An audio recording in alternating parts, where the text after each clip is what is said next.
Hello, what's up? Isang magandang araw sa inyo dyan. At eto kami, ngayon, naglalakad. Saan? Hi, baby. Yan, ang ganda ng sikat ng araw. Kasi, ang sarap lang i-enjoy ng araw ngayon. Ayan, nagpapanggap na siya. Tapos nga pala yan, dumating si Tita Candy, nilaro yung mga bata. At yan, ito yung araw ng Sabado namin. Naglalakad-lakad lang kami at nagpahangin, nagpaara dito sa labas. Siyempre, dahil fall na, naghanap kami ng magandang pwestong pagpipicturean at pagbibidyohan. Yan, makikita nyo na ang ganda ng kulay ng mga puno. Ang sarap talaga pag fall. Ayan, konting video ulit. Nice. Ayan, lakad ulit kami.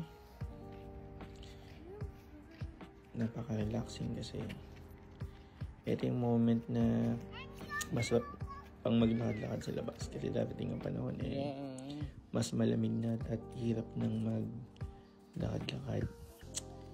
Yan, papunta kami sa park. Kami na Elio. Yeah, creating memories. Hello, anak. Love you.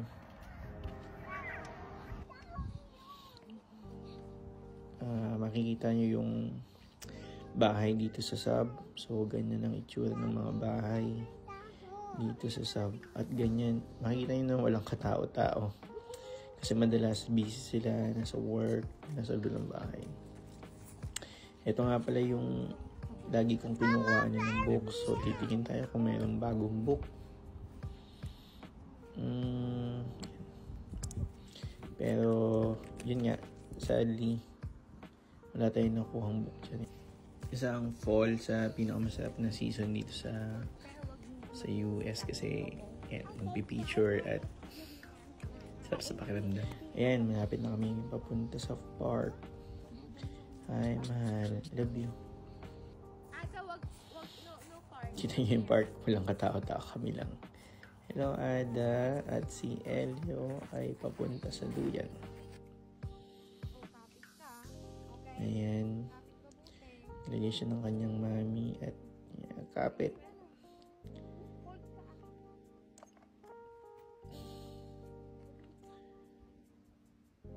Enjoy yan. Nag-enjoy yan. Silang dalawa naman daw. Ikit. Love you. At yun naman si Ana sa kabila.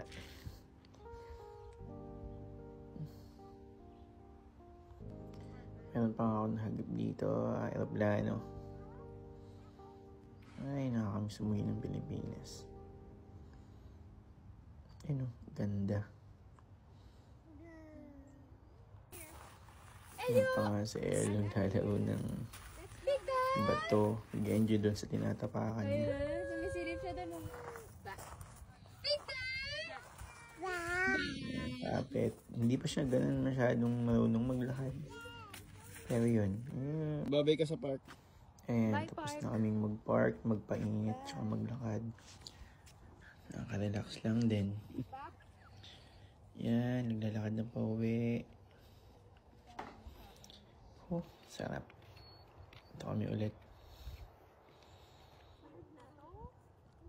Kita ko yung duyan. Sarap siguro magduyan dyan, oh. Yung mga iba't ibang puno na may magandang kulay. At yan naman si Maylin. Oops. Insert Korean music. And then slow-mo. Yun, oh. Ada, bye-bye park. Okay, ang sabi mo, Ada? Yo, hanggang dito na lang. See you next time. Peace. Bye-bye.